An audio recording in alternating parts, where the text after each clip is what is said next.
So I want to do something fun before I get started inside the book. I want to put um, molding paste on the front cover of this book so that I can really enhance the engraved effect of the Gustav Klimt inspired shapes and patterns. So this is going to be really fun, and I am not ruining what I've got in a background. You know that I do a lot of underpaintings, which is what I call that stamping in the background. And now by putting the molding paste in all of these negative space areas of the mask, um, the other areas, all the white areas of the actual plastic mask that you see, that's going to stay as the print from below with the stamping. Whereas all this area, the negative area in between, I'm going to fill that in with a thick layer of molding paste, and that will cover it up. So it's going to be a very interesting pattern because those white shapes are going to be multifaceted with the print that's in the background. So that's going to be fun. I also like that area where my knob, my fastener is, that's already going to be protected because it just naturally sits really quite well with the mask that's over top. There's already an area that scoops around where the fastener is right there. So that's going to be very effective. I quite like how the geometry and layout of this mask is going to work on my cover. And I'm quite excited to see what happens because later on I will paint, I will glaze over that background stamped area with whatever color blues and things like that. But all this area where I'm doing the molding paste, I'm probably going to leave that as a flat layer of the iridescent bronze, which is quite gold. And it'll be really interesting to see how that pops. And if I don't like that, I can always change it. But that's my plan. That's what's in my mind. Having a lot of fun being different with this book. I've got 2 silicone paint spreaders there, and I'm using the smaller one to spread the molding paste in all of these areas. And I like to use a smaller paint spreader because it helps me get into those areas better. I'm going to, again, be mindful of where that fastener is and stay away from it. So this is just the first coat. Then I've got a larger one. Unfortunately, the idea is to spread that thin, make a nice thin, even layer all across the top, but it wasn't perfectly clean, so it left some little scratchy looking lines. Later on, I'll fix that with a business card, which will have a nice straight flat edge.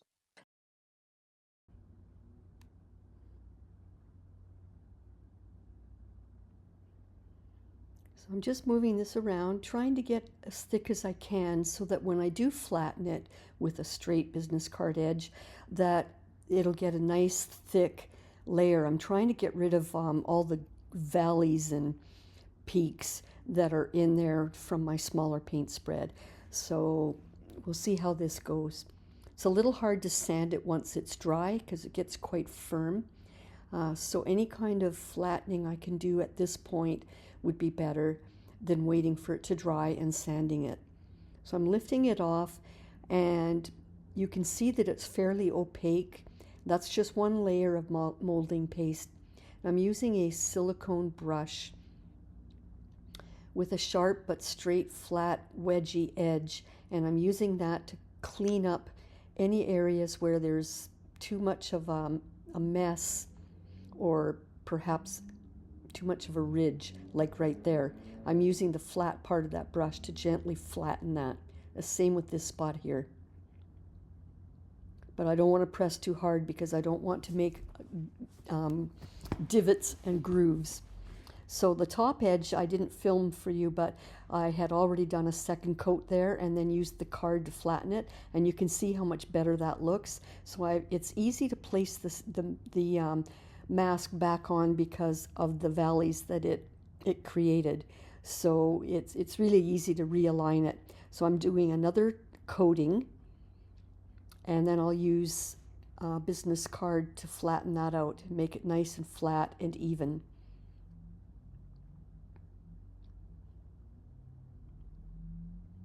You can use a business card, credit card, whatever, palette knife. But the goal is to get a nice flat surface. That's pretty good. better than it was.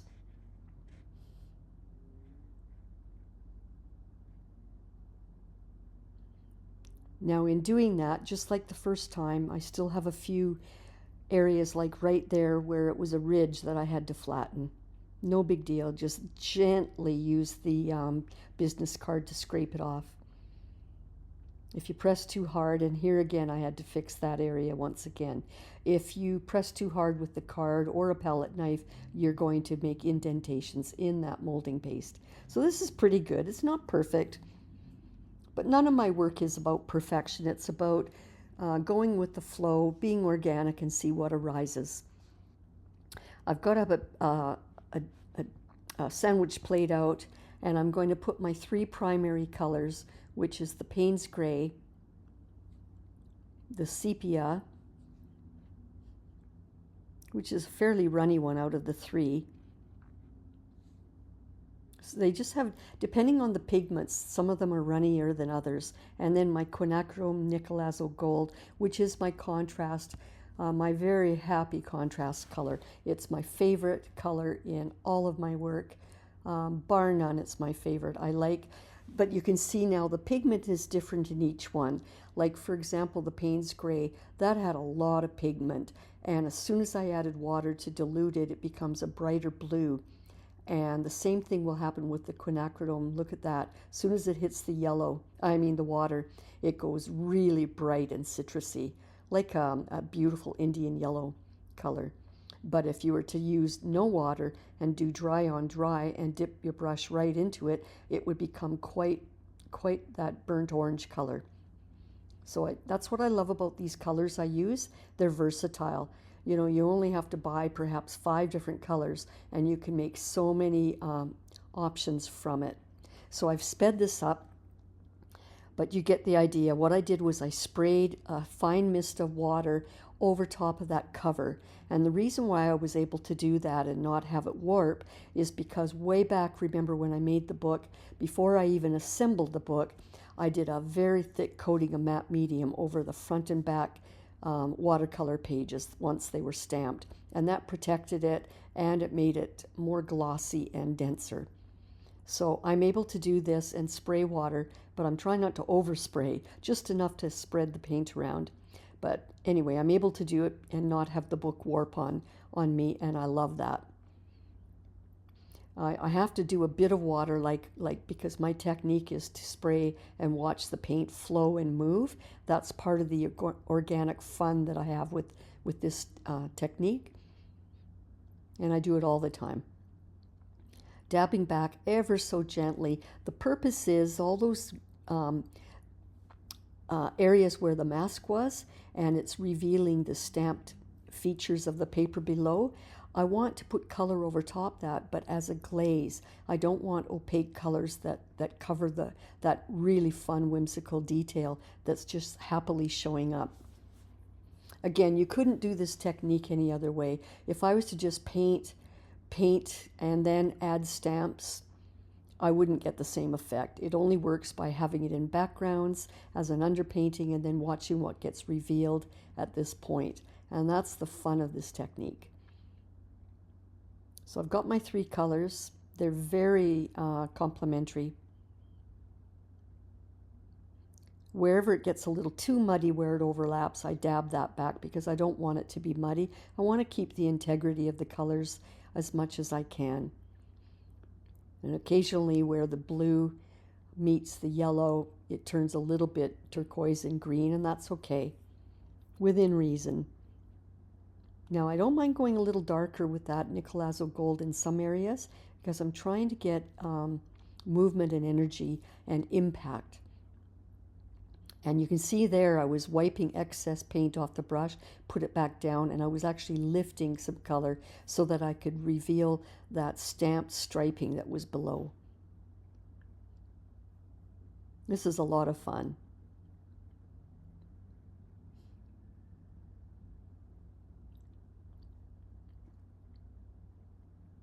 But what I decided to do is paint that cloth spine, that Payne's Gray color, which looks like navy, and because I thought at the time that it's complementary and that would tie in nicely.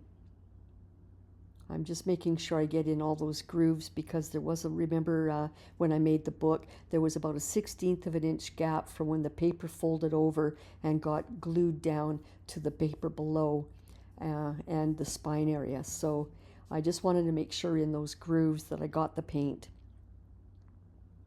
So as I move around the page, the cover, I decide where I want to add more density of the color, increase the values. That area that I pointed to, I love how marbled it looked when the blue over there on the left, where the blue hits the molding paste. I thought that was quite fun. It makes it look quite marbled, and it makes it look very much deeper relief than it really is. So I was just trying to enhance that by purposely, like there, purposely doing a little bit of color along the edges to enhance that look.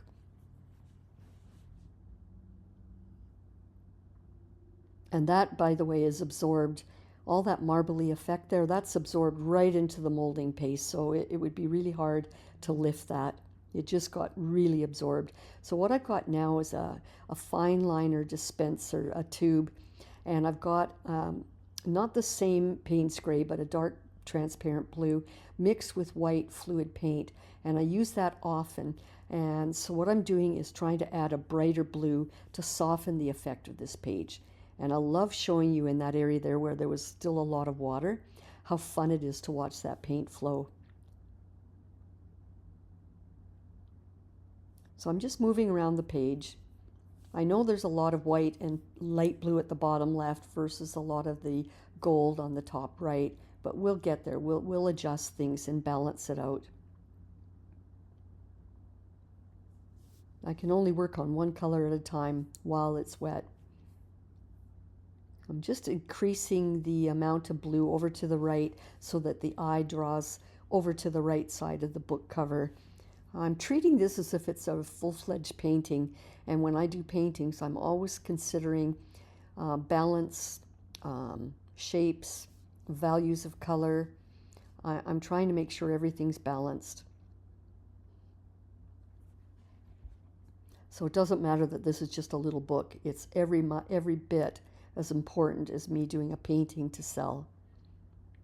And I love there again how that wet, the water is taking that pale blue and moving it around. So fun. I absolutely loved when I was in Egypt and seeing all the ruins and all the walls with the carving. And that's what this is reminding me of, the relief of those carvings on the walls in Egypt.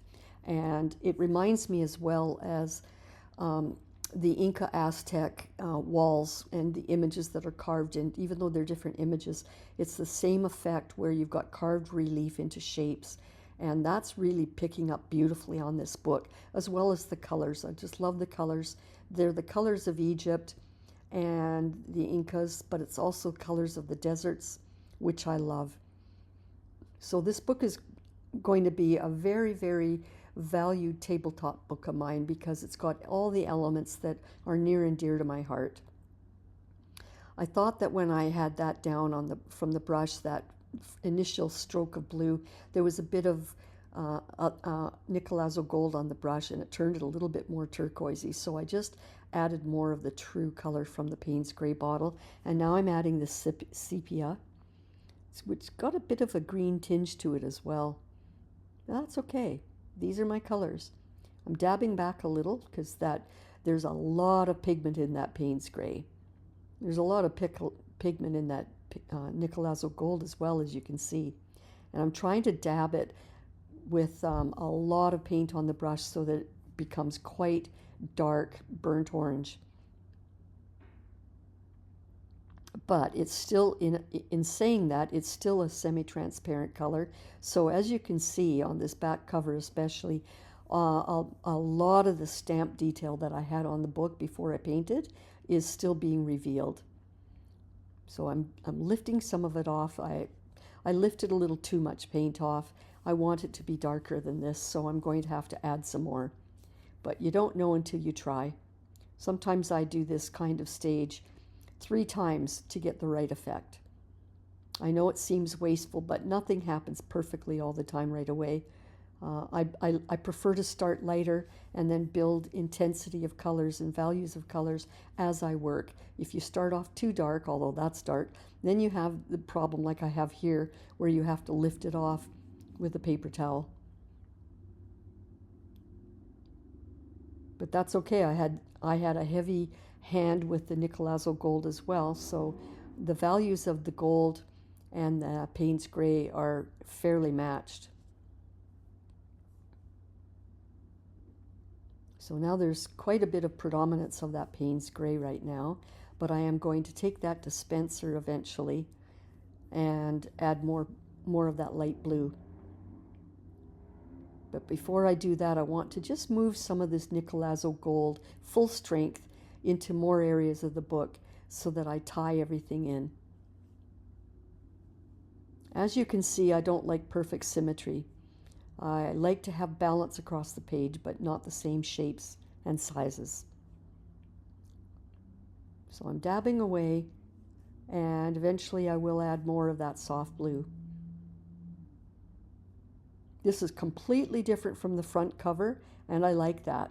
I like that a lot. I'm doing that on purpose. I'm using that silicone brush looped inside the ring of that fastener to keep it off. It's actually, you can't tell by looking, but it's actually lifting the ring off the surface of the paper so that it doesn't ruin the color of the paint below it. So here I go right from the bottle. This is a fine liner. I use these a lot.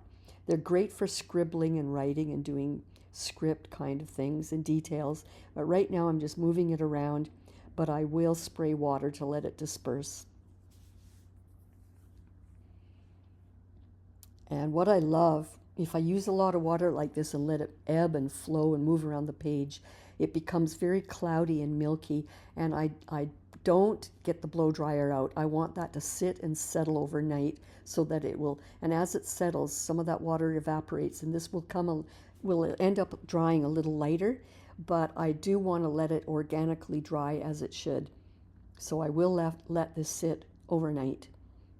And I'm just using my finger to spread around a little bit more. And I'll lift a little bit off where I feel like I need to. And what that does is it joins the two blues together, and it kind of lessens the impact of that Payne's gray that was put down so boldly. Now it dried, it's a little bit lighter. You can see there's a fairly good balance of values with all three colors. And then the front.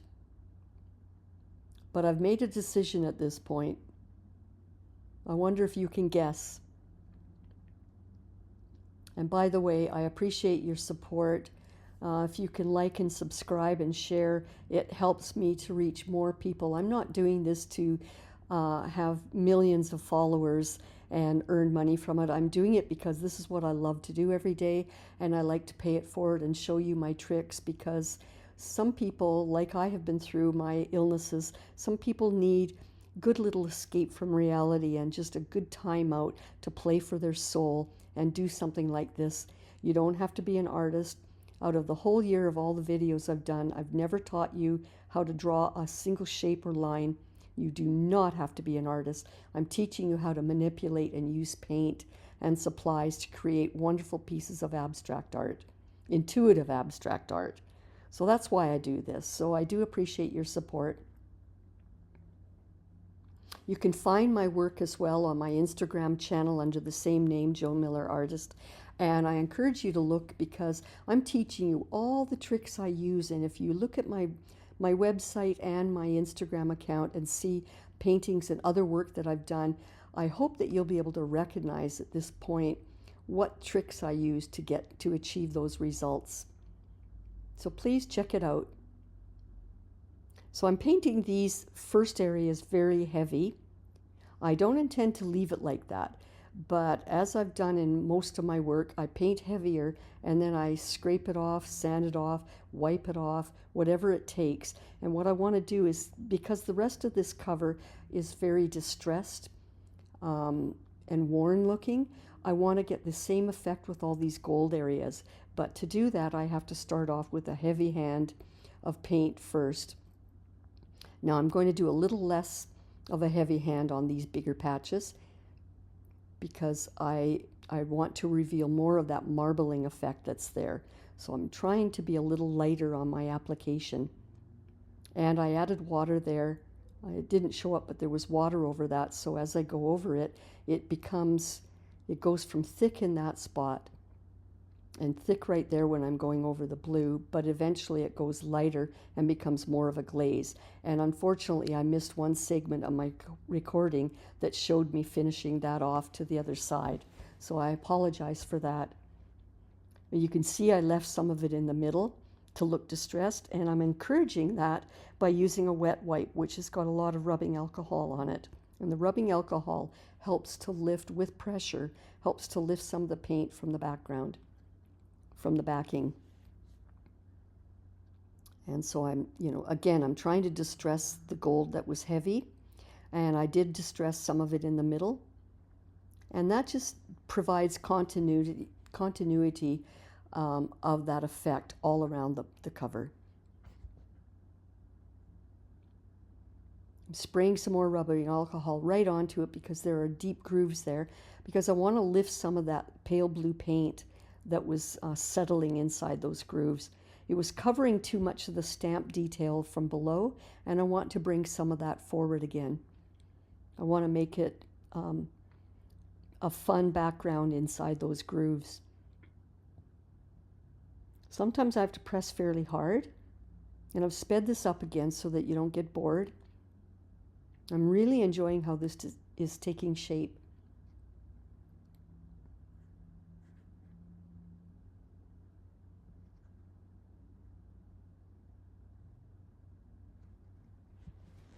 I just want to add more of the gold because I didn't do that top white area with the molding paste, and I didn't want to leave it white.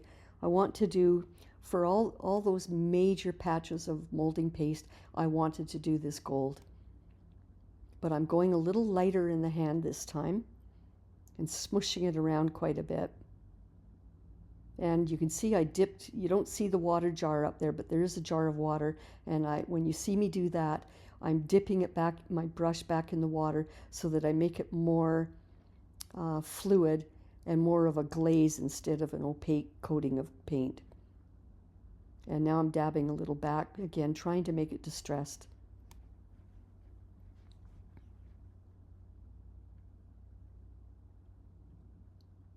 And I want to continue to bring the eye up at the top right corner because I don't want that area to get forgotten. This is the part that I love best in my projects because I know what the project is, I know what it wants to be, it's already become what it wants to be, and I'm just in my happy, mindful Zen zone right now because all I'm doing is manipulating and moving things around. I've already got the shapes, I've already got the colors, so I'm just finessing it, if you will. Just doing some final touches. And when I'm doing that, I'm just lost in my zone. So I'm adding it as quite a loose, thin glaze here, but all over that area because I want it to provide a shimmer. And you won't see the shimmer necessarily until I pivot the book around a bit, tilt it so you can see. So again, it was thin enough, there was a lot of water on the brush there. I'm making it as a gold glaze instead of gold paint. So and that way it picks up the aspects of that gold, which is very shimmery, but it allows some of the transparent, it allows some of the information below to still show through.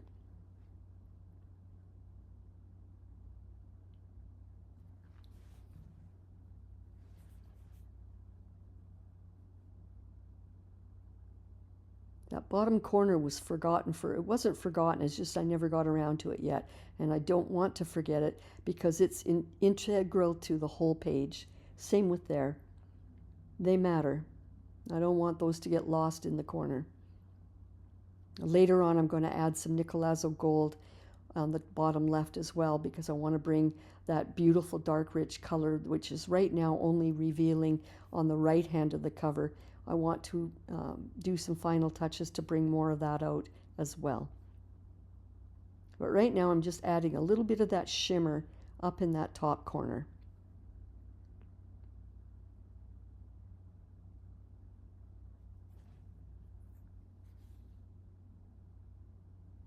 And I'm continuing it right across the top. So again, it's quite subtle. It's not a heavy coat of paint, but it's enough to give it a little bit of a shimmer right there on those little shapes that are very much, there's a relief on those shapes, so they're popping up.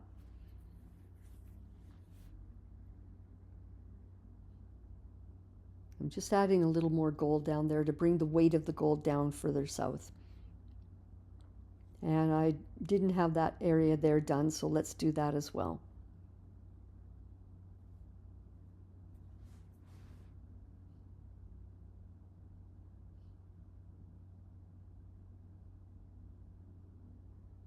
Now I want to do more of the Nicolazo gold because I love that dark burnt orange color, and I don't want it just on the right side of the cover.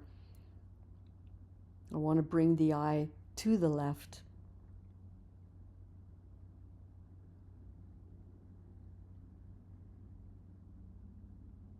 Look how dark that came out of the tube. So I'll probably, I'm moving it around full strength just to see what happens, but I will probably dab some of it with a paper towel to lift some of that, because the value of that is pretty strong compared to the rest. And up here I want to do a little bit more color, but don't want to lose the integrity of the stamp detail below.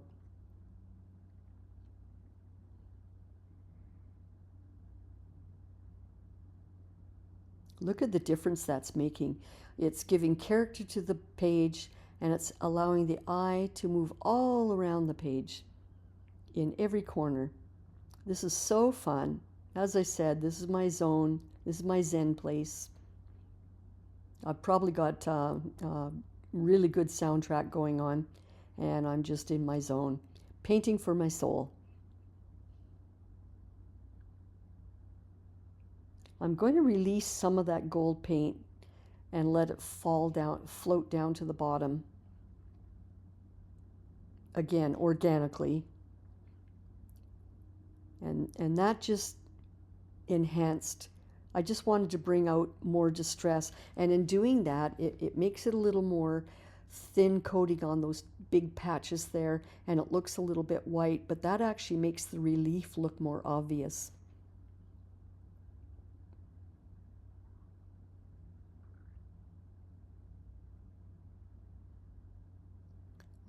This is the point where I decided, which I wanted you to guess what my decision was. I don't like that dark navy binding spine. I liked it before, but I've got thin hits of burnt Quinacridone Nicolazo gold on the front cover here, and I'm adding a little more to bring the eye over to the left again. But I've decided I also need to change the color of the spine to this color. So right now I'm adding character, I'm adding more detail, and it's really making the cover a little more obvious. I don't know about you, but I think this looks like it's a leather-bound book at this point. It looks like a leather-bound book that was embossed and that it was found in the ruins in Egypt. And I have a hard time, even though I made it, it's hard for me to imagine that this was made out of paper.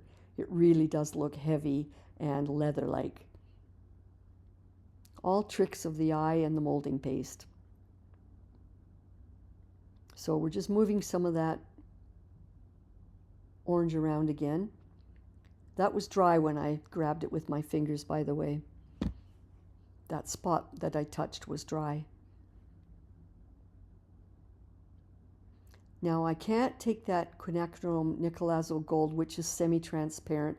I can't take that and paint it right over top of that navy spine because it won't show up as bright as it should. So I have to take this back to the original white color of the cloth when I made this. And I'm doing that by using heavy paste white paint, acrylic paint. And I'm giving it a good heavy dose, and I'm just masking over that navy. And that way, once this is dry, I'll be able to paint that Quinacridone Nicolazo gold over top of it, and it will show up the color that I want it to show up, the true color. I'm being careful to get in those grooves because the navy paint got in there, because I was careful to add it in there.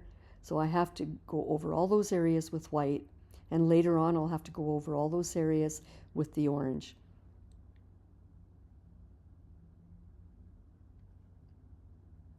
I already like it even though it's just white. That navy just didn't work for me.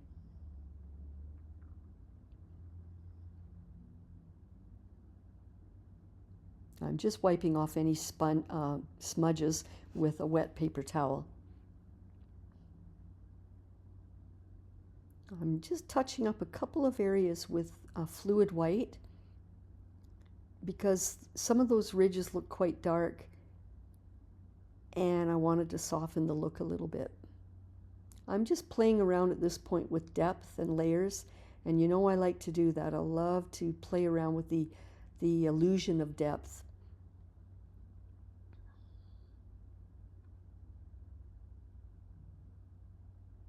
There's a fairly good balance here already as far as the other colors.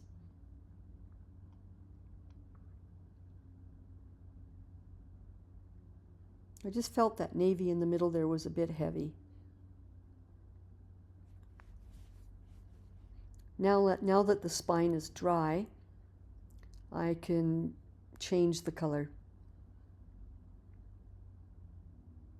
And my Nicolazo gold will show up beautifully on this white background.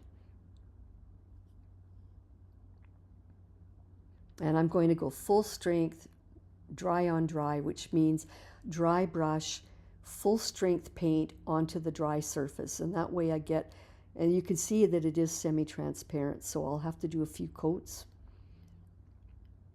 But I could not have put this over top of the navy. It would not have shown up.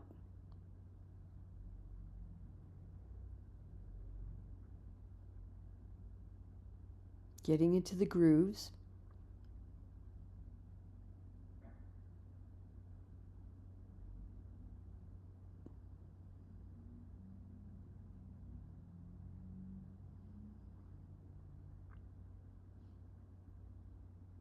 I sped that up a little bit. I'm not quite that fast. But as you can see, I have to, the more I press hard and spread, the more it spreads that paint out and becomes too transparent. So the softer the hand, the better.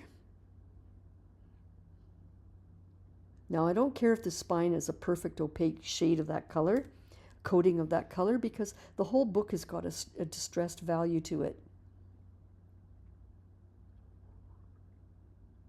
And I'm just, while I've got some of that on the brush, I just gave a little hint of it in that bottom corner to tie the binding with the cover.